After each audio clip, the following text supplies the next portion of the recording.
এটা রসুন লাগাচ্ছি, পেঁয়াজ লাগাচ্ছি, আলু আছে, পালং শাক আছে।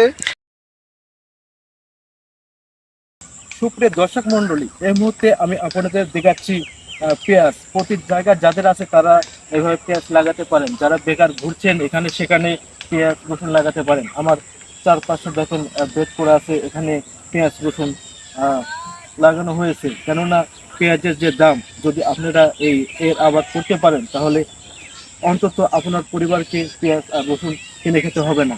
আমি আজকে আপনাদের পেঁয়াজ রসুন এবং শাকসবজি দেখাবো।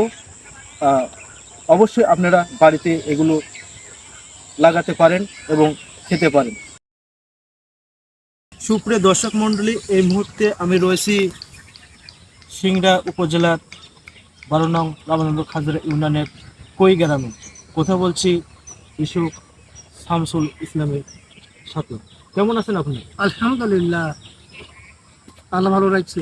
আপনি এটা কি লাগাইছেন? এটা রসুন। রসুন ছাড়া আর কি লাগাইছেন? এটা রসুন লাগাচ্ছি, পেঁয়াজ লাগাচ্ছি, আলু আছে, পালং শাক আছে। এগুলো কি বেচার জন্য না খাওয়ার জন্য? না না না, এটা আমাদের বাড়ির ব্যবহার করার জন্য। বাজারে জিনিসপাতির দাম কেমন?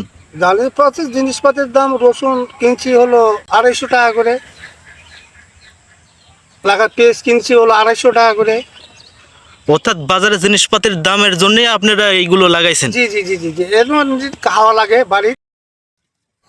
বাংলাদেশের মাটিতে সোনা ফলে, কৃষক বসে নেই, গড়ছেন তারা শাক সবজির ক্ষেত। বিশেষ করে রসুন পেঁয়াজের দিকে কৃষকদের ঝোঁক বেশি। তারা প্রতি বসত ভিটায় চাষ করছেন লাউ, লাল শাক, সিম, আলু। বাড়ির উঠোন পুকুর পাড়ে গড়ে উঠেছে সবজির বাগান।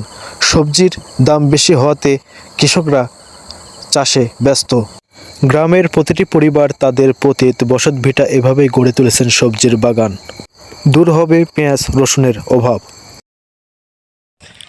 ভাই, এই পেঁয়াজ আপনার? জি ভাই, পেঁয়াজ আমার। এই পেঁয়াজ কি ব্যবসার জন্য লাগাইছেন? না ভাই, পেঁয়াজের দাম অনেক, তাই বাড়িতে খাবো দিয়ে লাগাইছি। কৃষি বিপ্লব ঘটুক প্রিয় বাংলাদেশে। কবি হাবিবুর রহমান চলেন মিলের হাসির ফুল।